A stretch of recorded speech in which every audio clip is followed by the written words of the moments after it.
பொருத்தமில்லாத ஒரு அரசியலை செய்து கொண்டிருக்கிறார். தமிழ்நாட்டில் இப்போது பெரியாரை எதிர்க்க வேண்டிய தேவை என்ன வந்தது, பெரியாரை விமர்சிக்க வேண்டிய அவசியம் என்ன வந்தது?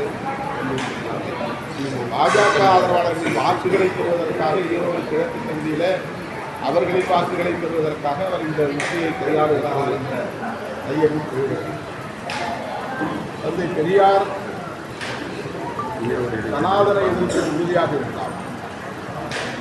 இன்னும் குறிப்பாக சொல்ல வேண்டுமானால் பார்ப்பன ஆதிக்க உறுதியாக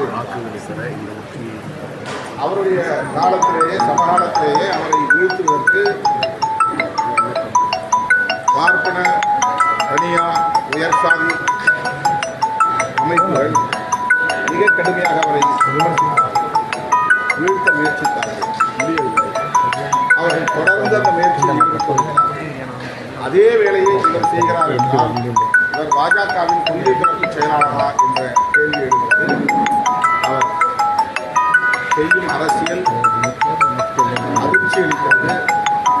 யாருக்கு துணை போன்றால் தமிழ் தேசியம் என்ற பெயரால் தமிழர்களுக்கு எதிரான அரசியலை ஏன் செய்கிறார் என்ற கேள்வி எழுது.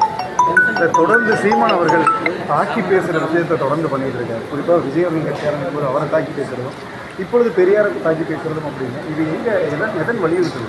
தொடர்ந்து ஒருத்தர் தாக்கி பேசுகிறது கவன ஈர்ப்புக்காக அதை அவர் கையாளுகிறார் என்றுதான் எண்ணத்திற்குள்ளதே தவிர அவர் கருத்தியல் அடிப்படையிலே எந்த விவாதத்தையும் வலுவாக வைக்கவில்லை. தனிநபர் தாக்குதல்கள்,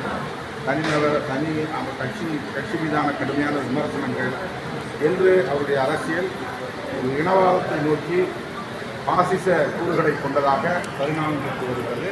அது அவருடைய எதிர்காலத்திற்கு நல்லதல்ல என்பதை நான் சுட்டிக்காட்டுகிறேன்.